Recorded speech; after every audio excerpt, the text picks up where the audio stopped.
Plyometric exercises are good for people doing power sports, but they're also very good for people doing endurance sports. The trick is to make sure that you're doing the plyometric exercises in the style for the endurance, not the power. For instance, I'm about to do something called a depth jump. Now, for me, doing powerlifting and squatting, I will be trying to jump up onto boxes very high and jump down from boxes very high, so that the level of power that I require to jump up and the level of the forces as I come down is much greater. For endurance, you actually want to work on the speed. It goes back to what we talk about in running, about keeping a very short contact time with the ground.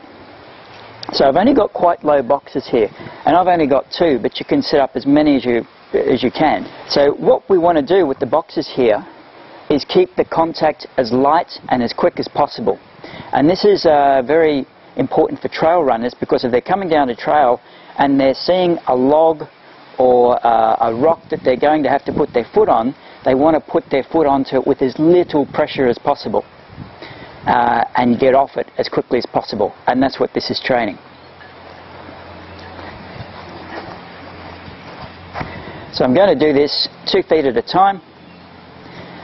I'm starting from the bottom of a depth jump, coming up,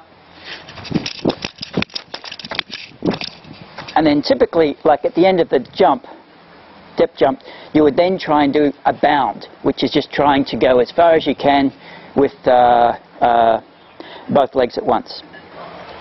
If you're doing single-legged exercises, you need to bring the number of repetitions down. If you're feeling a bit sore in your knees, stick to the 2-legged exercises. When we do things like 2-legged bounds, it looks a bit silly if you're running, because you think, well, I don't run like that. I run 1 leg at a time. That doesn't make sense. But in actual fact, what it's doing is it's conditioning the knees, both as far as strengthening around the knee joint itself, and also training the knees proprioception, so that it gets into the right position for a landing. So a 2-legged bounding exercise, you're trying to use your arms, get into quite a short knee flexion, like this. And there's 2 different types. There's ones where you can actually try and do a full catch, steady, and go again. Or there's the type of exercise where you basically try and train the light contact with the ground.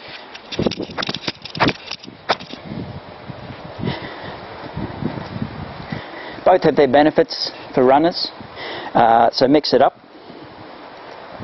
A harder variation for both single and double-legged exercises will be to run up first and then go into those bounds. So with bounding exercises, for trail runners especially, it's very good for them to try and work zigzag patterns. So for 2-legged bounds, look something like this.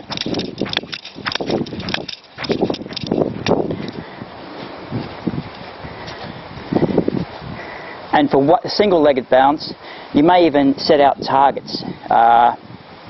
You've got bits of rope that you can make into circles or something, or chalk on a pathway.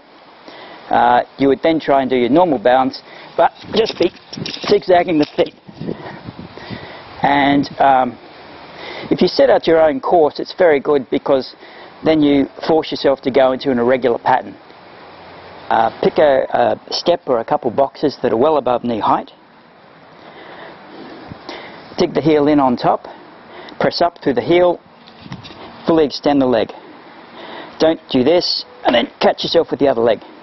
Make it a 1-legged exercise, then bring the other leg down, swap over, and up. Now some sets you might like to actually change.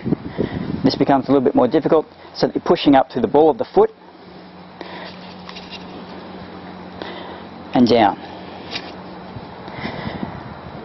Now obviously you try and speed that up, but you don't do that in a way that you're compromising the full extension of the leg. Now a more dynamic exercise is to simply go for speed and light contact.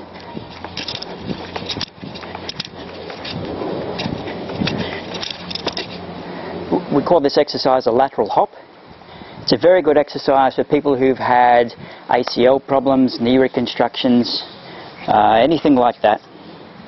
And it's a very good exercise to do as part of a running warm-up, especially on a trail.